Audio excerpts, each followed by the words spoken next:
Laissez-moi vous raconter l'histoire d'une statue bien singulière qui a su, dès sa découverte, marquer les esprits.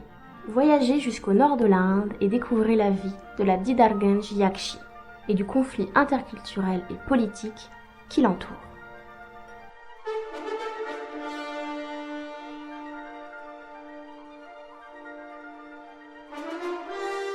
Notre histoire commence, comme beaucoup en Inde, sur les bords du Gange, à Didarganj Kadam Rasu, un hameau au nord de la ville de Patna, capitale du Bihar. C'est le 18 octobre 1917 qu'un jeune homme du nom de Molavi pose la main sur un grand bloc de terre charrié par le fleuve. En quête de la fabrication d'une pierre d'affûtage, le jeune homme commence à travailler le bloc. Mais, très rapidement, il découvre un piédestal, puis une statue de plus d'1 mètre de haut apparaît sous ses yeux. Richement parée, élégamment drapée et sculptée en un seul bloc de pierre, la statue représente une Yakshi, une divinité mineure très présente dans le folklore indien et associée aux arbres et aux rivières. La parure, les vêtements, la pose, mais surtout son aspect poli et brillant, en fait l'un des plus beaux exemples d'art Maurya, une dynastie qui a régné sur l'Inde de 321 à 185 avant notre ère. Très rapidement, la statue, vieille de 2000 ans, fut récupérée et placée sous une canopée de bambou, installée comme un temple improvisé.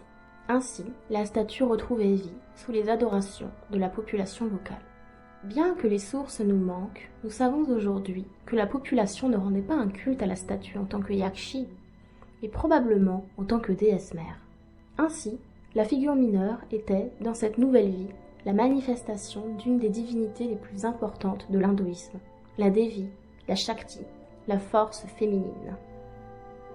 Mais très rapidement, la découverte de cette statue vint aux oreilles des autorités coloniales britanniques, et plus particulièrement aux oreilles de D.B. Spooner, alors conservateur au musée de Patna, et à celles de E.H.C. Walsh, président du comité de gestion de musée. C'est ainsi que les rives du Gange furent témoins d'une confrontation et d'une rencontre entre deux cultures. Sans grande difficulté, les deux hommes furent capables d'identifier la Yakshi, mais surtout de reconnaître l'importance inestimable d'une telle pièce. Ainsi, la statue de Yakshi rejoint la toute jeune collection du musée de Patna.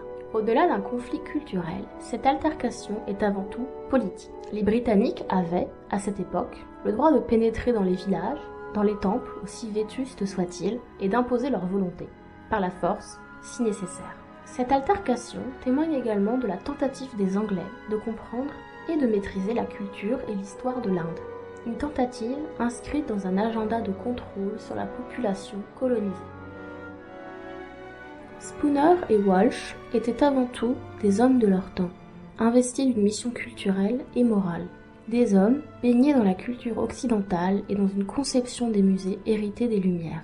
Ainsi, mettre à l'abri une œuvre d'art inestimable et vieille de 2000 ans dans un musée, loin de la population et de cultes potentiellement destructeurs, leur semblait la meilleure chose à faire.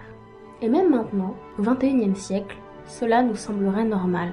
Il serait cependant intéressant d'interroger la place que nous offrons aux objets dans les musées, en parallèle avec leur vie passée et leur contexte culturel.